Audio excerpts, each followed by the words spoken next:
Forget the capes and coffins. Forget the suave aristocrats with their hypnotic charm and the feral beasts that hunt in the shadows.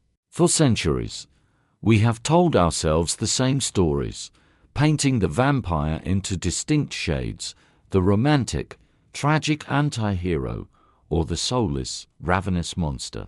He is the shadow of our desires, the embodiment of our fear of death, and the dark reflection of our own predatory instincts. We are fascinated by his immortality, seduced by his power, and terrified of his thirst. But what if these stories, from Stoker's Dracula to the modern creatures of the night, are just echoes? What if they are distorted memories of a much older, much more profound tragedy? What if the first vampire wasn't a monster at all? What if I told you the creature that started it all, the origin of the bloodline, the patient zero of the eternal thirst, was not born of a demonic pact, not spawned from a helmuth, not cursed for some unforgivable sin against God? What if he was the product of the single most divine act a being can perform? Compassion. This is not the story of a man who chose darkness. This is the story of a being who was created by light, and in doing so was condemned to an eternity in the shadows. It is a story buried so deep, erased so thoroughly from our sacred texts and folklore, that only the faintest whispers remain. It's a story about a law broken not out of rebellion, but out of love, a punishment handed down not for evil, but for an act of forbidden grace. This is the story of the first blood that was ever tasted, not in hunger, but in mourning. The tale of a fallen angel who wept, and the son who would bear the weight of those tears for all of eternity. His name has been erased. His memory has been buried. But his blood still screams from the shadows. This is the true mythology of the first vampire. Welcome to Tales of Forbidden Scrolls. Before time, as we mortals measure it, had a name. Before the first empires of sand and stone scraped the sky, before the invention of sin, there was order, a perfect, silent, and unyielding cosmic structure. And within this order, there were beings of immense power and singular purpose. We have given them many names over the millennials, Devas, Shining Ones.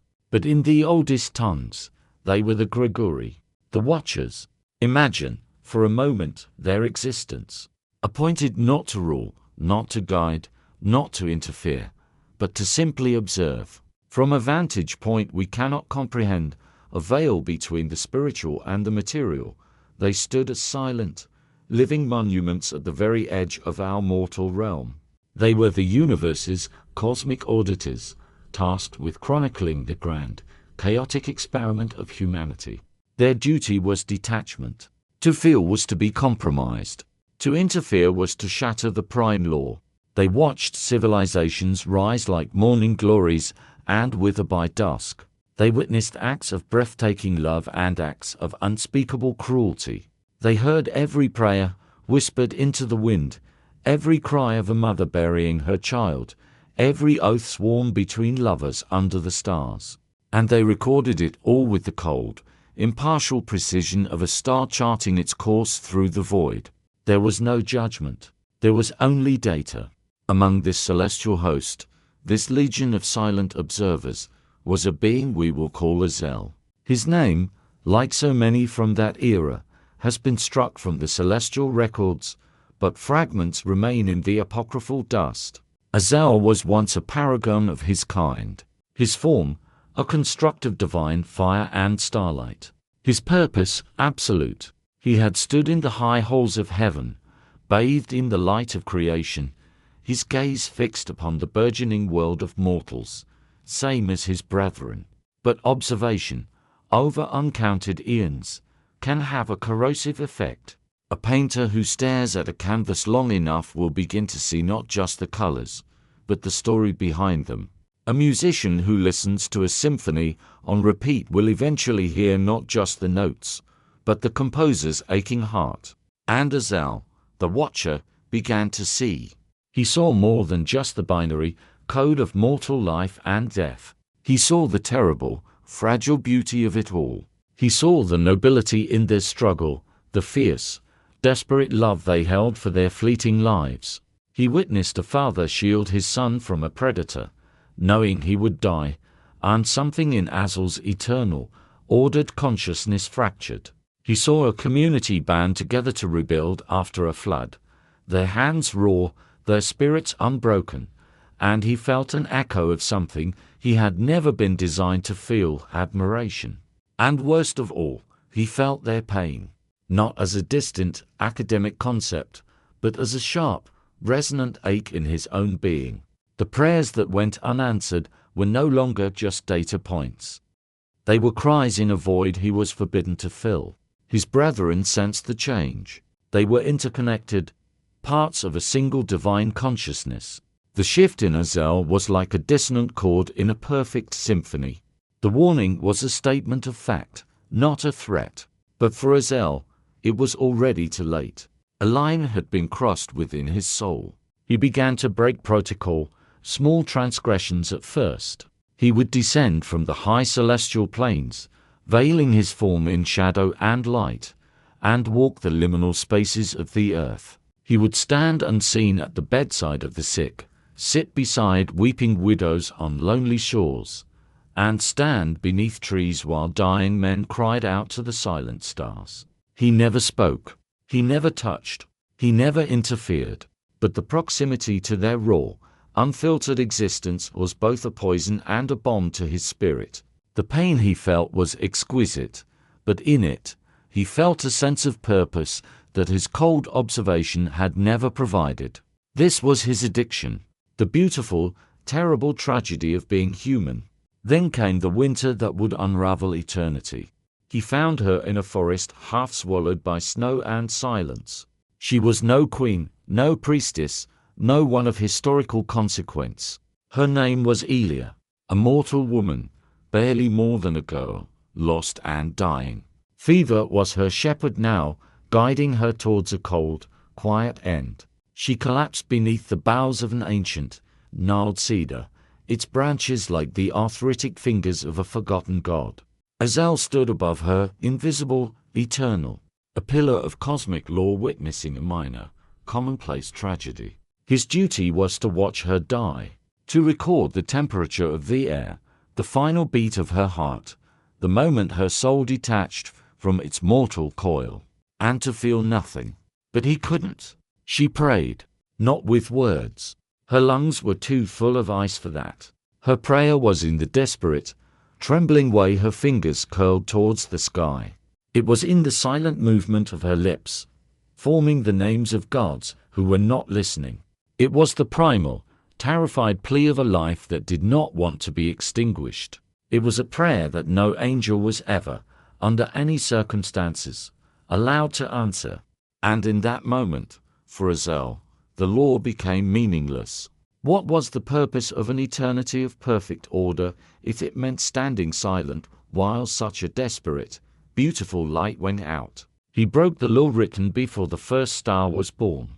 He knelt. His veiled form solidified, becoming a silhouette of shadow and soft light. His hands, which had only ever known the touch of celestial energy, trembled as he reached out and touched her brow.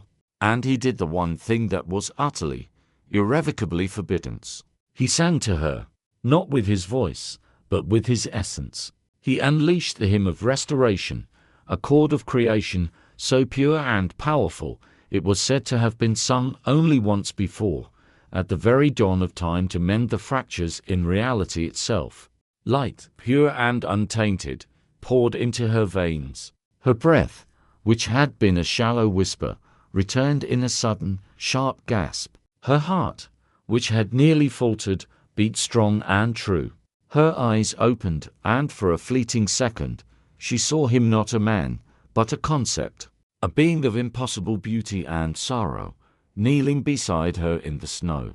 And in that instant, as her life was returned, his was forfeit. Heaven severed him. It was not a judgment passed by a council of elders. It was physics. A fundamental law of reality had been violated, and the consequence was automatic and absolute. The stars in the sky seemed to dim. The wind stopped. The celestial thrones, The very centers of angelic power turned their gaze away. Azel's name, inscribed on the eternal scrolls, was burned from existence. He was not cast into hell. Hell was a place for rebels, for those who sought to usurp power. Azel had not sought power, he had given it away. He was cast into a far worse fate: silence, exile. He became a shadow, stripped of his grace, his name, his purpose, a cosmic wanderer, forgotten by the order he had served. Elia lived. She awoke days later, weak but alive, with no memory of what had truly happened. She spoke to her village of a strange, vivid dream, a fever-born vision of a man made of burning stars who sang her back to life. They dismissed it as the ramblings of a mind touched by death. But Azel remained. He could not return to the heavens, and he could not bring himself to leave her. He watched from the shadows of the forest, a fallen god haunting the site of his own undoing. She was the anchor of his new, broken reality, the living, breathing proof of the choice he had made. Weeks passed, then months, and one night, as Elia lay in her simple cot, she felt a strange stirring within her, a life she had not sought, a presence she could not explain. She was with child. The heavens felt the disturbance immediately. It echoed through the very fabric of creation, not like thunder, but like a subtle, nauseating shiver, a quantum entanglement that should not exist. A soul had been conceived that defied every law of nature and divinity. Not human, not angel, something in between. A legacy born not of rebellion, not of lust, but of a compassion so pure, so absolute, that it had broken eternity's most sacred law. And in the nascent blood of that impossible child, something ancient and hungry stirred. Not of light, not of darkness. A new kind of hunger, a thirst the world had never, ever known. The child was born under a suffocating veil of silence. The moon refused to show its face, and the stars, those cold eyes of the cosmos, had turned away. The earth itself seemed to hold its breath, uncertain of the new thing that had just entered its domain. His mother, Elia, gave birth alone. No midwife would come near the home of the woman who died and came back, the woman whose miraculous survival was now spoken of in fearful whispers. The child arrived not with the lusty, violent cry of a newborn, but with a long, slow, knowing exhale, as if he had been holding his breath for centuries and was only now tasting air for the first time. And in the tree line, cloaked in the shadows that were now his only firmament, Azel watched. He was a father who could not hold his son, a creator who could not touch his creation. He remained a silent, unseen guardian, a ghost haunting the edges of his own broken family. The boy was named Seraphil. No one knew where the name came from. Elia claimed it had been whispered to her in the same fever dream of the Starman. It was a name that felt both holy and alien on the tongue. From the moment he could walk, it was clear Seraphil was not like the other children.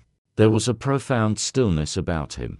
Where other children were a cacophony of noise and chaotic energy, Seraphil was silence.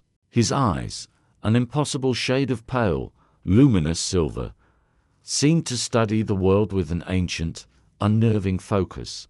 He held a strange dominion over the natural world. Wild animals, which fled from the village hunters, were placid in his presence. He would sit for hours among a pack of wolves, as if they were his brothers, their fierce yellow eyes regarding him with a kind of primal recognition. Birds would land on his shoulder without a shred of fear. He was a piece of the wild that had somehow learned to walk in human form. He never cried. He never fell ill to the fevers and plagues that scythed through the village. And though he could smile, a gentle, ethereal upturn of his lips, there was a deep, quiet reservoir of sorrow behind his gaze that unsettled the adults. It was as if he was born with the memory of a loss he couldn't name, his father's fall from grace. The whispers in the village grew from a murmur to a chorus of fear. Changeling, cursed, born of a pact with the forest demon, They said he had no soul, or worse, that he had a soul that was ancient and not of this world. None dared say it to Elia's face, for she loved her son with a quiet, ferocious devotion that was its own kind of power. But the fear was a poison, seeping into the soil, turning neighbor against neighbor. This is a pattern we see throughout human history, is it not? Our fear of the other, the one who does not fit our neat categories. We can see this in the historical witch trials of Salem or Europe, where simple nonconformity, a knowledge of herbs, or a reclusive nature could be twisted into evidence of demonic communion. We see it in the folklore of the Irish changeling, a fairy child swapped for a human one, used to explain away illnesses or developmental differences we didn't understand. Seraphil was their living folktale, their walking superstition. He was the beautiful, terrifying proof that the world was stranger than their doctrines allowed. By the time Seraphil reached his 12th winter, the strangeness began to curdle into something more alarming. A profound, physiological change began to take hold of him. The hunger he had known his whole life, the simple need for bread and broth and meat, vanished. Food became tasteless ash in his mouth. Water did nothing to quench a deeper thirst that was blooming within him. His body, once preternaturally healthy, began to weaken. He would sleep for days on end, only to awaken drenched in a cold sweat, whispering in a language no one knew, the celestial tongue of his father, the language of the watchers. Then came the night of the great storm. Lightning split the sky, and the wind howled like a legion of mourning spirits. Seraphil collapsed, his skin turning deathly cold, his lips blue. Elia, frantic with terror, held him, rocking him, weeping. She begged the same gods she had prayed to in the forest. She begged the silent stars. She begged whatever being had given her this strange, beautiful child to not take him away. And something or someone innocent, his father, Azal, in his silent exile, felt the plea resonate with the last vestiges of his broken grace. He could not intervene again, but his grief for his love, his anguish for his dying son acted as a catalyst. It was the final push the boy's dormant nature needed. In the dead of night, Seraphil's eyes snapped open. He was not the same. He rose from the floor, not with the weakness of a sick child, but with a slow, fluid, and deliberate grace. His breath was steady, and his silver eyes now burned with a faint, internal, crimson light. He walked to his mother, his expression one of immense, heartbreaking love and an even more immense, terrible sorrow. He embraced her, and then, without violence, without malice, without fury, he bit into her neck. She did not scream. She did not fight. In some deep, instinctual part of her soul, she may have understood. It was not an act of murder. It was a communion, a return, the broken circuit of his lineage, divinity, mortality, and now this was finally, tragically, completed. A hunger that had waited his entire life to be named had finally been fulfilled. Her blood, the very blood that had carried him, the blood that Azal's light had restored, was now what sustained him. As her life slipped away, her body falling limp in his arms, his own unnatural life truly began. When he finally pulled away, his lips stained crimson, he looked towards the dying fire. His reflection did not look back, and Seraphil, the boy who had never cried, wept for the first time. A storm of grief for the mother he had just killed, for the innocence he had just lost, and for the monstrous eternity that now stretched before him. Outside, in the storm, Azal stood frozen in the rain, his shadowy form convulsing with a grief that had no voice. He had felt it, the awakening of the curse, the final, terrible punchline to his act of compassion. His son had just crossed the threshold that heaven had so feared. Seraphil was now something entirely new, not angel, not man, a soul sustained only by the life he stole from others, the first of his kind, the genesis of a bloodline that would never know peace. Azal turned from the house, his form dissolving into the raging storm. He knew what was coming, not just for his son, but for the world. The divine order had been broken, and somewhere, far beyond the veil of stars, heaven, which had been content to simply watch, at last began to stir. The morning after was unnaturally silent. The world outside seemed to be holding its breath. Seraphil stood in the middle of the small cabin, a statue carved from grief. The scent of cold ash from the hearth mingled with the coppery tang of blood. The fire was long dead, yet the room was not dark. A faint, internal luminescence seemed to emanate from his very skin, absorbing the morning light rather than reflecting it. His eyes, no longer childlike silver, were now the color of cooling embers. But the greatest transformation was not physical. It was a change in his very presence. Before, he had been strange, an outlier. Now, he was impossible, a tear in the fabric of reality. He finally moved, leaving the hovel at dawn. Barefoot, the blood still a faint stain on his lips, he walked into the forest, and the world screamed at him. His senses, once merely acute, had exploded. He could hear the slow, groaning snap of roots breaking deep underground. He could smell the lingering sorrow in the morning dew. He could feel the frantic, pulsing heartbeat of a rabbit hiding in a thicket 100 yards away. And most terrifying of all, he could feel life, the vital, electric current moving through every living thing, from the tallest oak to the smallest insect, was a deafening, unbearable symphony. And it called to him. The hunger had fully awakened. It was no longer a vague weakness or a distant ache. It was a primal, physical need, as essential and non-negotiable as the need for air. It was a black hole in the center of his being, demanding to be filled. Food was ash. Water was dust. He now required something far more sacred. Blood, the liquid vessel of life itself. And yet, he refused. For days that stretched into a week, he wandered the empty places of the world-barren hills, lonely forests, rocky crags. He was at war with himself. Every time he passed a deer, a wolf, a sleeping shepherd in the distant field, he felt the temptation rise like a tidal wave in his chest. A storm of pure, animalistic instinct. But he would fight it down, crush it under the weight of his grief. He would conjure the image of his mother's face, remember the lullabies she sang, recall the warmth of her embrace.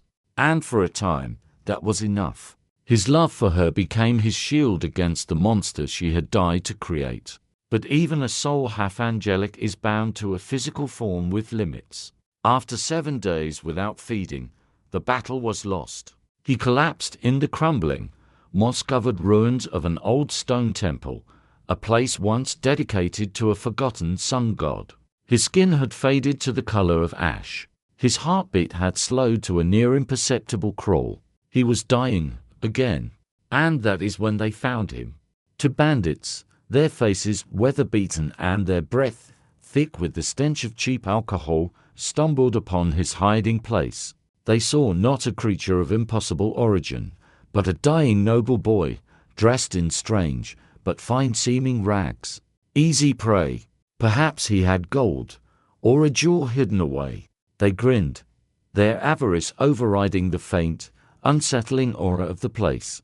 They drew their knives, their laughter echoing off the ancient stones. What happened next would become the first, unspoken legend of his kind. A story told not in books, but in the sudden, inexplicable disappearance of 2 men from a nearby village. As the first man reached down to grab him, Seraphil's eyes snapped open. The amber-red glow was now a raging inferno. In a single, silent, fluid movement that defied physics, he was on his feet. His expression was not one of anger or fear. It was a terrifying, hollow emptiness. The hunger was now in complete control. The first man didn't even have time to scream. Seraphil's hand shot out with unnatural speed, closing around the man's throat and lifting his entire body off the ground as if he were made of straw. The second bandit, his drunken stupor instantly vaporized by sheer terror, tried to flee. But Seraphil was already there, a whisper of movement, a shadow that had detached itself from the wall. His voice, when it came, was not a shout, but a soft, sibilant whisper that froze the man in his tracks. And then he fed. But this was not the gentle, sorrowful communion he had shared with his mother. This was instinct, raw, brutal, and efficient. Blood sprayed across the pagan altar. The men fell, their bodies drained and pale in moments, their eyes locked wide with a terror that would be etched on their faces even in death. When it was over, Seraphil fell to his knees amidst the carnage, in a pool of blood that was not his own. And he wept again, his body shaking with revulsion and self-loathing. He was no murderer.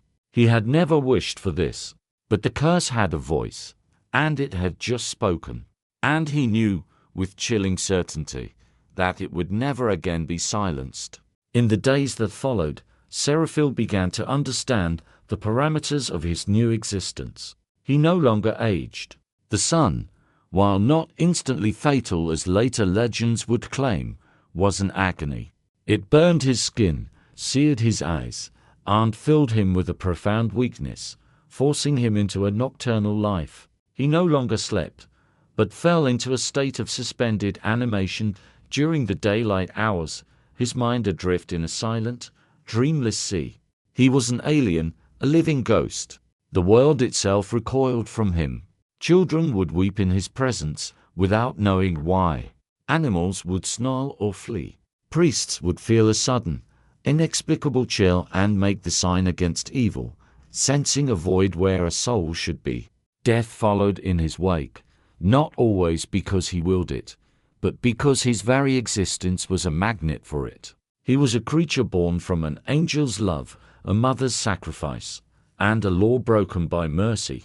But to the world, he was now, and would forever be, something that had no name, a vampire. And far, far above, the celestial thrones of heaven, which had been silent for so long, finally awoke.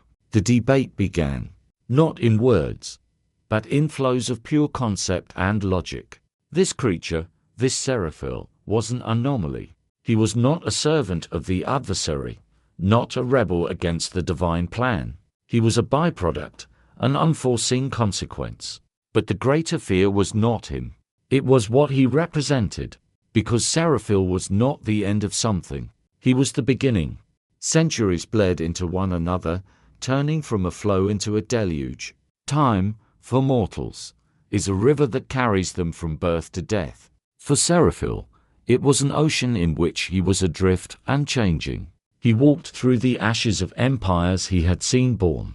He stood in forests that grew over the ruins of cities he remembered as vibrant and loud. The faces of humanity changed, their languages shifted, their gods rose and fell, but their fundamental their capacity for breathtaking love and terrifying cruelty remained the same. He did not belong to the world, and the world knew it. A subtle wrongness followed him, a ripple in the placid surface of reality. The soil beneath his feet was reluctant to sprout new growth. Fires would dim as he passed. In his presence, holy men would feel a deep-seated doubt, their faith faltering for reasons they could not articulate. He was not evil, but he was unnatural, a living contradiction stitched together by celestial mercy and terrestrial punishment. The curse had matured, had grown more sophisticated with age. The hunger was no longer a blind, raging storm. It was a cold, constant, calculating companion. He learned to control it, to manage it. He became a hunter of unparalleled skill, feeding quietly, cleanly, and with a deep, abiding sorrow for the lives he was forced to take. He learned to take just enough, to leave his victims weak but alive, their memories blurred, leaving them with nothing but a half-remembered nightmare of a pale face and sorrowful eyes. He left no graves, no names, only faint, inexplicable scars on the tapestry of human history. He became a ghost, a whisper in the dark corners of the world. In ancient Sumer, they might have called him a Lilichu, a night spirit. In Greece, a Lamia. In Rome, a Striga, He was the pale man who walked at night, the sleepless saint, the angel who hungers. Some, who caught a glimpse of his profound sadness and ethereal grace, began to build cults around him, worshipping him as a forgotten demigod of twilight. Others, who saw only the predator, hunted him, becoming the first, unknowing vampire slayers. Let's ground this in a specific moment. Imagine Seraphil in the heart of the Roman Empire, around the 1st century AD. He walks the marbled streets of Rome, a city drunk on power and conquest. He sees, in their insatiable thirst for more land, more slaves, more spectacle, a grotesque mirror of his own curse. He watches as gladiators butcher each other for the roaring approval of the masses and wonders, who is the real monster here? He, who kills out of a desperate, biological need, or they, who kill for sport? One night, he finds himself in the garden of a Stoic philosopher, a man who preaches acceptance of fate and the suppression of destructive emotions. Seraphil listens from the shadows as the philosopher speaks to his students about apathy, a state of being free from emotional disturbance. A bitter, silent laugh escapes Seraphil's lips. He is the living embodiment of that state. He has suppressed his emotions for centuries to keep the hunger at bay, yet he is a slave to the most destructive emotion of all, a thirst that can only be slaked by ending life. He is a walking, breathing paradox of the very philosophy this man espouses. This encounter teaches him a profound lesson, that humanity's philosophies are beautiful, intricate cages they build to try and contain the beast of their own nature. A beast he now carries within him, fully unleashed. Now, let's jump forward. Imagine him in medieval Europe, during the height of the Black Death. He walks through the plague-ridden cities of 14th century Europe. He, who is immune to all sickness, moves through a world consumed by it. He sees the fear, the superstition, the way people turn on each other, blaming minorities, witches, and heretics for the pestilence. He sees the flagellants whipping themselves, trying to appease a god he knows is silent. He, the monster, watches as humanity commits monstrous acts out of fear of a thing they cannot see. The irony is so thick it's suffocating. They hunt for demons in the shadows, never realizing the plague is in their own blood, just as his curse is in his. He could, if he chose, walk into any home and feed without resistance. The dying are everywhere. But he doesn't. In the face of this overwhelming death, he starves himself, his own suffering a silent penance for a world that is already a living hell. Through all this, through the rise and fall of civilizations, he remained utterly alone. Not because he chose solitude, but because the curse demanded it. Every mortal he might have grown close to, he would have to bury. To love a human was to sentence them to death, either by his own hand or by the simple, cruel passage of time. The loneliness was a cold, heavy cloak he wore for centuries, but it was not his only burden. By the 5th century of his exile, he began to sense something new, a presence, faint at first, like a distant whisper on the edge of hearing, then steadily louder. It was a watchful silence, pressing down on him. He had been found. One night, deep in the ruins of an old mountain monastery, he awoke to a figure standing at the entrance of his resting place. It was not mortal, not a beast. It was an angel. But this was no watcher. This was a seraph, or warrior of the celestial host. Its eyes were hidden behind a burning halo, and it radiated a power that made the very stones around it hum. Seraphil did not move. He felt no fear. He had been expecting this confrontation for centuries. This, he thought, is the end. The angel stepped forward, its gaze passing over him, analyzing him, weighing him. Seraphil braced himself for the killing blow, for the holy fire that would finally unmake him. But the angel simply observed. It examined him with an unnerving, impersonal curiosity, then turned and vanished without a sound, leaving only the smell of ozone and a profound silence. It happened again a century later in the deserts of Persia. A different angel, same silent judgment. And again, 200 years after that, in the frozen forests of the north. They never struck. They never spoke. They simply appeared, observed, and vanished. They were treating him not as a threat to be eliminated, but as a prophecy in the making. A variable in a divine equation they were waiting to see solved. And that terrified him more than any death ever could. Driven by this new, terrifying mystery, he began a desperate search for the only being who might have answers. He began to search for his father. He traveled to the ancient, forgotten places of the earth where the Grigori had once gathered. He stood on the peak of Mount Hermon, where the legend said the Watchers had first descended. He chanted the forbidden names he remembered from his preconscious mind, the celestial tongue of Azel. He called out into the void, a son screaming for a father he had never known. But Azel never answered, and a slow, bitter, ice-cold truth began to settle in Seraphil's immortal heart. He had been created and then utterly abandoned, not by heaven, not by hell, but by the only soul who had ever shared his blood.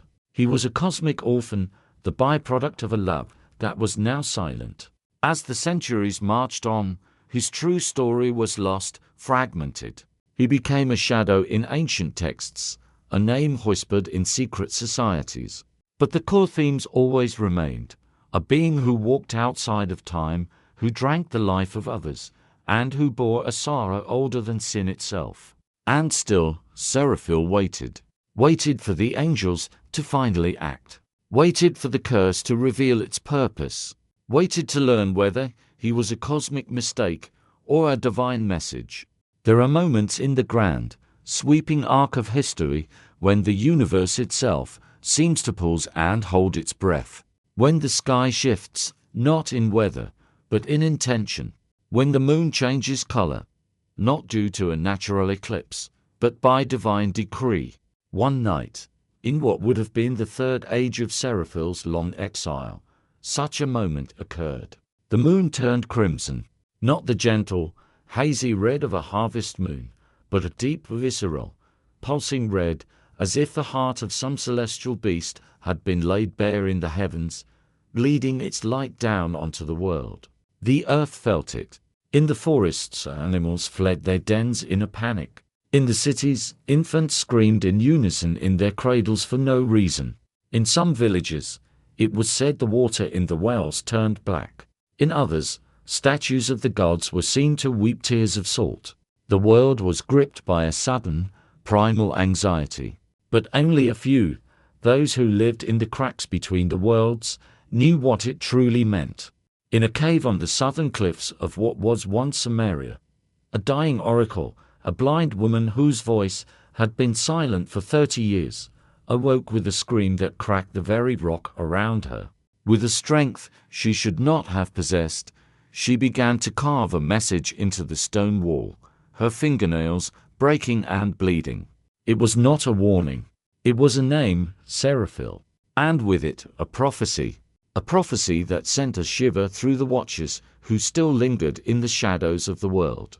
The prophecy, when translated from the old tongues, read, "When the blood of the first drinks the light of a child yet unborn, he shall see not the end of his curse, but its purpose. From his line will come one who shall walk into heaven with blood on his hands, and be neither judged nor stopped. And on that day, the gates will open again." The thrones of heaven read the message in an instant of silent, shared consciousness. And for the first time in eons, there was dissent. The prophecy was not about destruction. It was about re-entry. It foretold that a being born from Seraphil's lineage founded on a broken law would not be punished at the gates of heaven, but permitted to enter. It was unthinkable, a blasphemy against the very concept of divine order.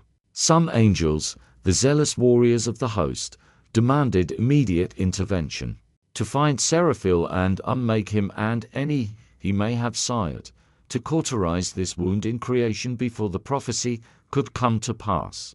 But others, the older, more calculating beings, argued for restraint. A prophecy foretold is not the same as a prophecy fulfilled. To act rashly could be the very thing that sets it in motion. And so, the stalemate continued.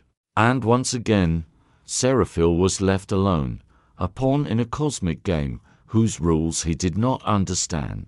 But Seraphil had felt the change of the moon as well. He stood on a high mountain ridge, cloaked in night, and stared at the bleeding sky. He didn't know the words of the prophecy, but he felt its meaning resonate deep within the core of his cursed being. Something inside him, a part of his angelic heritage that had been dormant for millennia, stirred. And with it came a new, disturbing awareness. He was no longer the only one. He began to feel echoes, faint, distant, but unmistakable. Others, beings like him, born not of an angel, but of the desperate, violent transmission of his curse. A man bitten in a dark alley who rises again with the thirst. A woman who makes a pact with a darker entity, only to find the power she receives is a diluted form of Seraphil's own curse. They were not his children by blood or by choice, but they were his legacy, the scattered, fractured echoes of his original sorrow. And some of them, in their dark dreams, began to see him. A pale, sorrowful figure, an angel who fell, a father they had never met. Word began to spread through the hidden, nocturnal circles of the world. Whispers of the first, the progenitor, the one who could walk on hallowed ground without burning, whose blood boiled only under the most direct, divine light. The one who had no sire, no grave, no true name. They gave him new names, born of their fragmented dreams and desperate hopes. Azel's flame, the weeping father, the hunger that chose compassion. A schism began to form in the burgeoning vampire world. Some, who we might call the Azelites, saw in their shared curse a reflection of Seraphil's tragedy. They tried to follow his path of restraint, feeding with reluctance, seeking knowledge, and searching for a cure or a purpose beyond their hunger. They saw themselves as a cursed brotherhood of tragic figures. But others, the majority, had not inherited Seraphil's restraint or his sorrow. They had inherited only the hunger and the power. They embraced the monster, becoming the cruel, predatory creatures of our nightmares. They fed without mercy, killed for pleasure, and built empires of fear. They became the very thing Seraphil despised in himself. And over time, the line between Seraphil's original sorrow and their wanton sin became blurred in the eyes of the world. The word vampire, once meaningless, became a synonym for soulless evil. Seraphil, seeing this, felt a new kind of pain. The pain of a father watching his children become monsters. He tried, for a time, to guide them. He would leave signs in the dark, symbols carved into ancient stones, messages visible only in the moonlight. Simple messages of hope and restraint. But his very presence only seemed to inflame the conflict, drawing the attention of both his debased kin and the watchful eyes of heaven. He retreated once more into his profound solitude, a king in exile from a kingdom he never wanted, a father to a race he did not create. And still, the crimson moon prophecy lingered in the cosmic ether, a ticking clock counting down to an unknown destiny. He could not deny the terrible truth of it. Somewhere, out in the world, a bloodline is continuing. And one day, a child would be born from it. A child who would walk into heaven itself, not to destroy it, but to complete something. Something that had been left undone since the day an angel knelt in the snow and chose love over law. And perhaps, just perhaps, in the path of that chosen child, Seraphil himself would finally find not an end to his curse, but the beginning of his absolution. Perhaps he would finally see the gates of his father's home open for him once again. So, we return to the beginning, to the question of the monster. The story of Seraphil is more than just an alternative piece of folklore, more than a forgotten myth. It is a mirror. It forces us to ask ourselves, what is the true nature of a curse? What is the origin of monstrosity? Our traditional monsters are simple. Dracula is a creature of aristocratic predation and lust. The werewolf is a symbol of our suppressed animal nature. Frankenstein's monster is a warning against the hubris of science. They are, for the most part, born of evil, or greed, or arrogance. But Seraphil's curse is born of the divine. It is a punishment for an act of supreme good. His father, Azar, was not a rebel. He did not defy heaven for power or pride. He defied it for love. He saw a single, small life, deemed insignificant by the grand cosmic plan, and he decided it was worth everything. And for this act of radical empathy, an eternal curse was unleashed upon his son. This is the first, and perhaps most profound, lesson of the tale, that sometimes our greatest burdens, our deepest curses, are forged in the fires of our greatest virtues. Think of the activist who fights so hard for justice that they burn themselves out, becoming isolated and bitter. Think of the caregiver who gives so much of themselves to a loved one that they lose their own identity. Their suffering is born not from a flaw, but from the depth of their capacity to love and to care. Azel's compassion created a monster. But does that make the compassion itself a mistake? The story leaves that question hanging, unanswered. The second lesson is about loneliness. Seraphil is the ultimate outsider. He is not just shunned by society, he is rejected by the very laws of nature. He is a walking, breathing paradox that the universe itself tries to reject. His story is a powerful allegory for anyone who has ever felt fundamentally different, out of place, or unable to connect. He yearns for connection, for love, for a place to belong, but his very nature makes it impossible. This eternal, aching loneliness is a torment far worse than his thirst for blood. It speaks to a core human fear, the fear of being utterly and completely alone, misunderstood for all time. And finally, there is the lesson of the legacy. Seraphil, a creature of sorrow and restraint, unintentionally spawns a race of monstrous predators who embrace the very darkness he fights against. His name, his tragedy, is co-opted and twisted by those who share his curse but not his conscience. This is a powerful metaphor for how original ideas, movements, and even religions can be distorted over time. A message of peace can be twisted into a justification for war. A call for justice can become a tool for oppression. Seraphil's tragedy is that he must bear the weight not only of his own sins, but the sins of all those who came after him, who wear his face, but do not share his heart. So, who is the first vampire? He is not a king of the damned. He is a child of a fallen angel. He is not a symbol of evil, but a monument to the catastrophic consequences of a single, beautiful, forbidden act of love. He is a question posed to the universe. Is a law still just if it punishes compassion? The story of Seraphil doesn't give us an easy answer. It doesn't tell us if he will find redemption, or if his prophesied descendant will be a savior or a conqueror. It leaves us, like Seraphil himself, waiting in the twilight, staring up at the heavens and wondering. It teaches us to look past the fangs and the shadows, to find the sorrow behind the monster, the love that sparked the curse, and the sliver of divinity that still flickers, even in the deepest heart of the night. And perhaps it asks us to look at the monsters in our own world and in ourselves and ask, what beautiful, tragic, forbidden act of love created you?